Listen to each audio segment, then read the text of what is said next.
Yeah, so there's a lot of stuff. First of all, I have always found that toning works. I have been in a lot of situations where I have felt strong negative energy in a room. Sometimes it's just stagnant energy. And see, for me, I've never been in a situation where I've felt a separate entity in a room to me. It's always just been energy. But I have used toning and the ability to open a portal of light. I've done that very often, especially in combination with sage. It creates almost a sort of energy vortex. You can just suck things out. I imagine like a big swooshy white thing right up there, and I just direct it out, and bam, it flies out. And then I would also say it's interesting too, because there's in the practice of magic, there are two types of summonings that you can do. It's like there's three parts of like hermetic magic, and one of them is mainly what deals with sorts of herbs and roots and it's earth magic. Yeah, exactly. That's But they have magic. a specific word for it. I don't remember what it is. I don't remember what it is. I only either. remember I've what read the it. one is for demonology. It's called Goetia. And so there's these three, and then there's the summoning and binding of angels. I don't remember what that one's called, but that's essentially what you did there. And I find that stuff to be very interesting too. People have a lot of encounters with like things that they believe to be like demonic spirits or angelic spirits, right? And it's a little distinctly different from like. See, I've never had an experience like what you have. It's really cool hearing that story because it's been a long time since I've heard it, and it's like a lot of those details I didn't really remember. That's super, super cool. I've never had an experience like that. I don't know if I ever will, but I believe that I mean, there's no reason why people can't have those experiences, right? So it's like I feel like everything that you can imagine in the world is available to experience. But it's so interesting too when you think about all of these different types of energies like that people experience in this sort of like ghostly ethereal plane. Like you have sorts of like real people that have existed or have histories that will then explain those histories to you. And what you did, I would say, exorcism, sure. Yeah, I guess that is a sense that works. I'm so used to exorcism being used in the biblical sense. That was just kind of like a little ghost hunter, a little ghost joke. Yeah, I don't, that to me, I kind of relate more to the film Ghostbusters with Sure. Bill Murray and Dan Aykroyd. To me, that's more fun. When I help to clear displaced energies in a space or a land, the first thing I work with is light, because we are light. Everything's light. That's all it is. Second, I find all of it to be fun. It's a very enjoyable aspect of my life. It's something that was literally just presented to me. I've never studied any of this. I never looked it up. I went purely by intuition. And it was something that was always asked of me. We've got ghosts. Oh, Sonia's in the room. She'll know what to do. Oh, call Sonia, email Sonia, send Sonia a message. It's always been that way. Mm-hmm. And so I'm like, okay. The very first time I was asked to clear a space was when I was in high school in northern Minnesota. And I just thought it would be a fun game when somebody asked me. And I didn't know what I was doing. And it was just like, sure, let's see what I can do. And I sang. It's always my intuition is to sing. I sang one of my very favorite up-tempo Broadway standards that I would sing at the time. Don't remember what it is. Made me feel good. And my intuition is always, when I'm in any space, if I feel good and I share that with everybody else, that's going to bring in more light and that's going to clear the space. No, you're absolutely right. So that's all I've always focused on.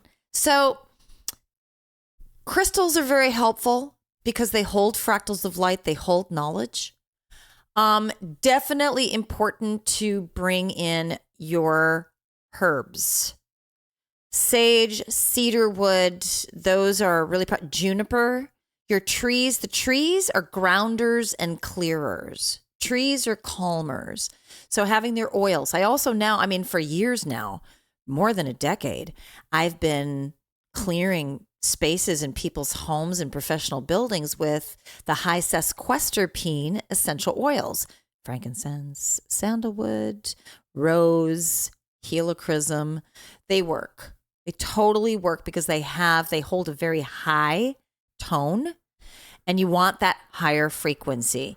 When I have been, probably for the last decade, when I have been clearing spaces, I chant Sanskrit. Mm-hmm. It's light language. And I know a lot of mantras.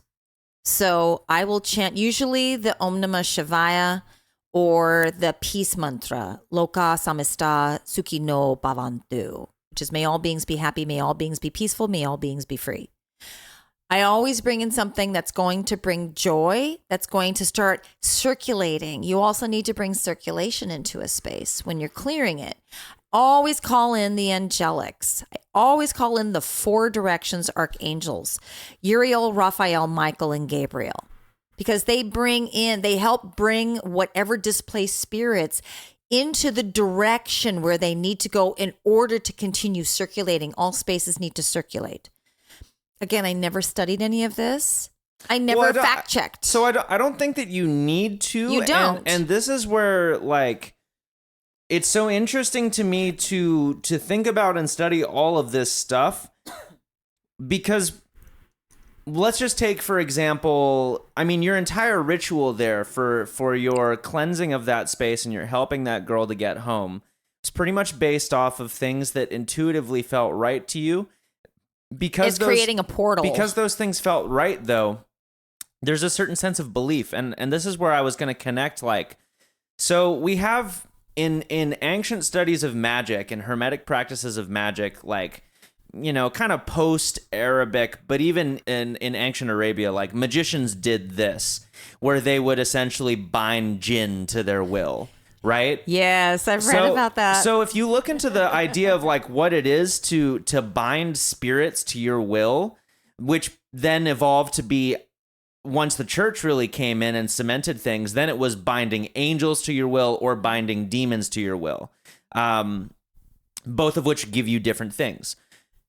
What you learn when you study this is that what people are actually doing is they're taking energy, raw energy, and they are cementing that energy. They're binding that energy to a name and a presence and an ego. They're giving it an ego and a will. And they're basically creating these little homunculus beings that exist in the ether to essentially have their own autonomy that then follow within those rules.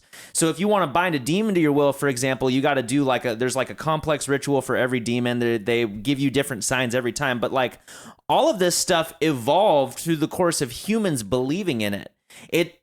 It's not like the thing originally existed and then people learned about it and then it became a thing, because the practices, they change slightly depending on, even if it's the same like energy, the practices to bind it change slightly. So when you do things like you call in Archangel Raphael or Uriel or Michael or whoever, everyone's going to have a different way of doing that. Mm-hmm.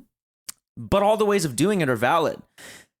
So what to me that says is that the thing that people are binding is not actually a concrete ego or entity at all. There is no entity, Archangel Michael or Raphael or Gabriel or Uriel. There is only your momentary creation of that entity through your complete channeling to what the energy of source is. You are pulling out a bit of source energy, giving it a name, saying you are Archangel Gabriel and you are going to do this for me, provided that I do this in order to bring you in the correct way. That is our power as magicians. That is what we have. Every human is a magician. Every human is capable of doing this sort of stuff, which is why all of these practices work. All of these different practices work. There's no singular practice to exorcise a demon or guide a spirit to light that is going to provide the right thing. It is just a combination of all sorts of things, because the only thing that matters is how strongly do you believe in it. If you believe in it fully, not from the mind, but from the heart and from feeling, from intuition. If you believe in it, then it's going to work, guaranteed. And if you believe in it, you're going to see it, guaranteed. So this is what brings me to like, I thought about this this was something that clicked intuitively to me when I began to study like ghosts and all sorts of things. And I think a lot of what I came to, because what I was really dealing with a lot of fear, is I was like, why even go through the trouble? I just not believe in it at all. And I've never experienced anything as a result of that. It's like, well, that will happen. But when you were born, you were just you were naturally psychic when you were born. You saw one of your main spirit guides, Alicia. She scared you at first until you realized that she was your spirit guide. You saw your grandmother, your father's mother, Beverly, who had crossed. She scared you at first until you realized that she was very loving.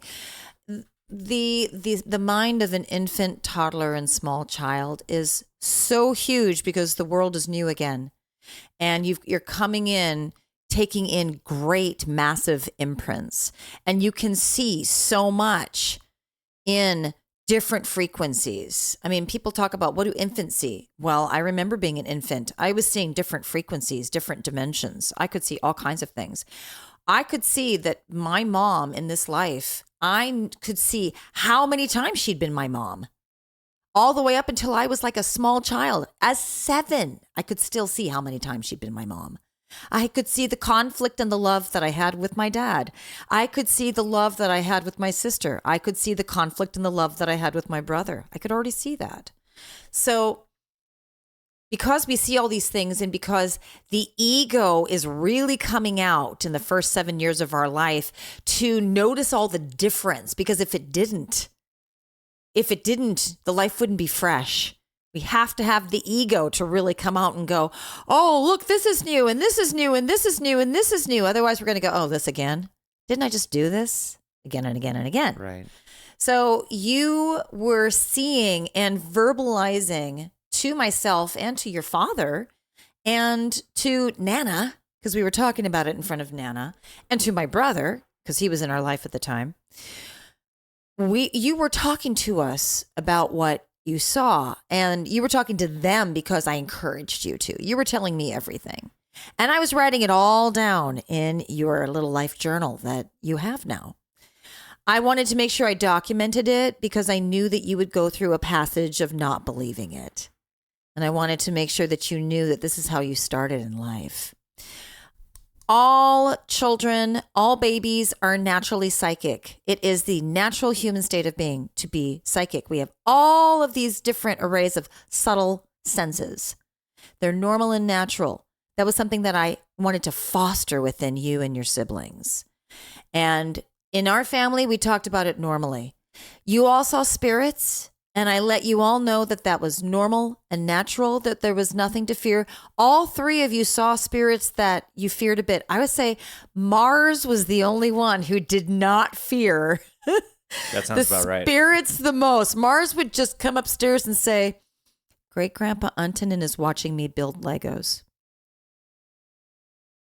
Great Grandpa Untonen? Uh-huh. Nana's dad? Yeah. Do you want me to come? I'm coming down. Come down. And I sensed him there, but I mean, how would Mars know? Great Grandpa Untonen. We never used that term. Mars was like 2.5. Mm-hmm. We never used that term. And Mars was just very unfazed. Very unfazed. He's right here. What does he look like? Black hair. He had black hair. Black hair. Mars had never seen a picture of him because I didn't have a picture of him. He had black hair. He's got, Uncle Mike looks a little bit like him, which is totally true. And like, what does he say? He's just watching me, wants me to know that he's guiding me. He's one of my spirit guides. That makes sense because he's one of my spirit guides. And he's one of my brother's spirit guides. And I said, okay. I mean, that totally unfazed Mars. Whereas you were pounding on the window. There they are. Conk, conk, conk, conk, conk. And you're at the window smacking it. I'm like, oh my God, don't break the window. There they are. It's John. Every day. This wasn't just once. Mm-hmm. This was every day for over a year. You were doing this. And then you saw Jackie, his wife. And then I went to the library that was right around the corner and looked at the history of that area that was all documented in newspapers. And sure enough, John and Jackie McAllister owned that land, and their youngest child was in the retirement home, just down the road. And then I ended up asking our neighbors all about it. And I told her what you were seeing. And I think her name was Peggy. She looked at me and she was like, oh, Patty. Her name was Patty. Last name began with a W. She looked at me. She goes, Colby seeing that? I said, yeah. And she said, wow, yeah. She said, this farm is owned by the McAllister family. She said, but how would you know that? I said, I don't, but you just confirmed that. She was the one that said, why don't you go to the library and look up all the old newspapers and see? Because I told her what you were saying, and she says, wow. And then she went to the library and looked up in the papers what you were saying because it sparked her curiosity. And she did. And then she said, you have a special boy here. What he's hearing and seeing is accurate. That's exactly who John and Jackie McAllister are. Then she offered, she said, you might want to see if you could contact their son who's in the retirement home. He's the last child that they have there. He's in his 80s. And she said, maybe he'd like to talk to them or talk to him. We never did. I never did. But Kyan in Nana and Papa's garage, in their Portland house, when I was, my treadmill used to be in there. You and Mars were actually in their house, inside the house, and Kyan was on his little push scooter. He was 2, might have been a little younger, and I was on the treadmill, and he was fear-stricken, had gone out into the driveway, literally abandoned his little push cart and came running into me. and I got off the treadmill right away, shut it off. And I'm like, what? He's like, he was shaking. And he's like pointing. He was very dramatic. And I said, what? And so I turned my head to the side because I always see spirits in the peripheral. I saw a glimpse of an indigenous man. Mm-hmm. Just a glimpse. That was it. And he had on, looked like leather pants with a flap over it, and his hair was long. And I just saw anger. He had something in his hand. And then I looked at Kyan, and Kyan was like, there's a man. And I said, what does he look like? And he described him for me. He wouldn't go anywhere near there. He described him for me. And it was that was the only flash that I had. I didn't see him at all. I sensed that there was anger going on. And Kyan said, he wants us off his land. He wants us to get off his land. And Kyan wouldn't go anywhere near there. I had Kyan sit on the 2 cement steps that lead into the house from the garage. And I proceeded to walk over to the space. I literally stepped right in the space, and Kyan's like, Mommy, no. I stood in the space, and you can guess what I did. I started chanting Sanskrit. Om Namah Shivaya Gurave, which is, you find the guru, the guide within. Satchidananda Murtaye. Find your bliss within. Find the breath. Nishprapanchaya Shantaya. Enlightenment is within your soul. Niralambaya Tejase. We are all fractals, sparks of light. And I did it over and over and over and over and over again until it cleared. And then Kyan suddenly was like really scared. Nana had come out. I told her what I was doing, and she's like, oh my gosh. And then it was gone. And then Kyan was super skeptical, but then came over and he's like, he's gone. So he was super freaked. And he saw that often. He would see spirits walking around. You saw spirits often until you were about 10 and you decided you were going to shut that down. Yeah, it's interesting. You decided you were going to shut that off. Yeah, I think I just got interested in different things. You did. You got interested in engineering. You were interested in different types of music. I got like focused on different things. And like I said before, I got really focused on like trying to be more in the what I viewed to be like the here and now and the real world, I guess. And so I think, yeah, I don't really know. I'm not gonna try to overanalyze it. I'm not really sure what my entire decision making process, or even if there even was one, but all I know is that since that point, I have not seen or felt anything that I could classify as being outside of myself. Anything that I have felt, I have always come back to, well, this is just me, and let me clear it as though it's me. What we talk about in quantum healing in QHHT and BQH, because I believed in entity attachments before I was a quantum healer starting in early 2017. Through my quantum healing practice of helping people, what I discovered, and this is what Dolores Cannon talked about, because she was not a psychic or an intuitive or a seer or any of that. She was a researcher. She was like a librarian. And I came to the conclusion of what she had come to the conclusion of. The conclusion I came to was these are all aspects of the soul. Mm-hmm. And coming to that conclusion completely changed the dimension of my practice. I found that I could help people so much more easily by helping them to take full responsibility for their life, full responsibility for their experience, to help them to take those fractals back and heal the emotional trauma that caused them in the first place, and to bring that back into themselves. And that process of my own quantum healing sessions, being a practitioner and facilitating sessions for others and helping them to heal themselves, I realize that all of these so-called demons are really just distortions of the soul. And so when people say to me, oh, that place is haunted, and that's the first place I'm going to go into. I'm like, I'm going to go in there. You tell me it's haunted. Let's go in. Let's investigate. And I go in, and it's just like, there's all kinds of energies. When you are grounded within yourself with who you are, when you find your own inner joy, when you really, truly accept and love all aspects of yourself, you have shadow, love your shadow. You have all of these different experiences that are happening right here, right now, in a plethora of dimensions. Is it going to affect you in your current life? You're damn straight it is. It is going to affect you. Yep. And when I have all kinds of different energies around me, I just observe them and I accept them as sometimes they're coming in from other dimensions that I'm experiencing. They're all me. They're all connected with myself and my experience.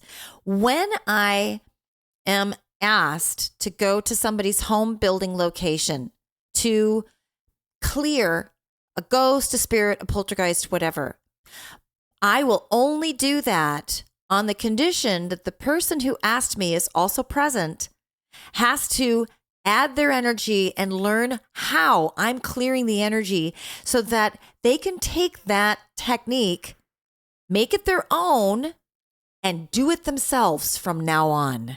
So interesting, actually. There is a lot of energy behind you. Oh, I'm sure. I'm sure there's a ton of energy around me. I've got a high frequency in my ears. I keep seeing this little streaky, sparkly thing flying around. So that's a fairy. That's very interesting. It's like a little just glimmer of light that's kind of like shooting around, and sometimes there are different ones that appear, and I keep defocusing my eyes to see if I can see more. I have a lot of fairies around me because I've learned recently that I am the fae as well. There's a lot of fairies. I see fairies very easily. I don't think there's anything extrasensory perceptional about that. Fairies are very real. They exist. They've been caught on video, on film. I see them. They're very real. They're very much in the space. All of this is aspects of us. Mm-hmm. And when you are coming from accepting the totality of experience, when you are coming from pure love, intention with yourself, and that you just see that everything is just for the sake of creation, there's no more fear to it. And you're able to use the left brain, use the logical analytical side to actually put some structure to it and make sense of it. And it all has sense. I think that's what I ended up doing. That's really what changed a lot for me, mostly because for me, a lot of my motivation to change that stuff came from a lot of fear. Even today, I still have a lot of like fear surrounding my own energy, and I will experience it in times when I'm alone, and Sometimes I will just have like these waves of like paranoia and just fear that like kind of sweep over me. And it happens fairly often, where and I'll kind of be like, oh, I'm in like a really creepy environment, like this feels really creepy to me, and so the mind will kind of go crazy, and it's like, but ultimately I feel like what I have, there's no other choice for me to do it. I literally just have to sit and experience the fear, and it goes and goes and goes until all of a sudden it stops going. But it's like, You that's what it will is. highly benefit from surrendering to the entire process. Yeah, absolutely. Completely surrender it, accept it, love it, and embrace it. That's Embrace what I your have to dark, do. embrace your shadow, because you're going to see the fullness and you're going to experience the fullness of energies. How do I see people's auric fields, which is what you were just seeing? Mm-hmm. You were seeing all the activity, some of the activity that's in my auric field. My auric field is huge and very, very moving, a lot of color. True. Has a lot of color. It's got a lot of fairies and sparks and all kinds of stuff. I'm not seeing the full picture. You're not. And I know what my auric field looks like. I've seen it a lot. People have seen it, taken pictures of it. People have painted it. I completely accept my experience. I accept my power. And I still know that I'm probably only seeing a fraction of the power that I actually have. Mm-hmm. I embrace and accept it. And what I want to do with it, and what I do with it, and what I always intend with it, is to help others to love themselves and come into a state of joy with it. Thank you so much to everyone who listened to this week's episode of the podcast.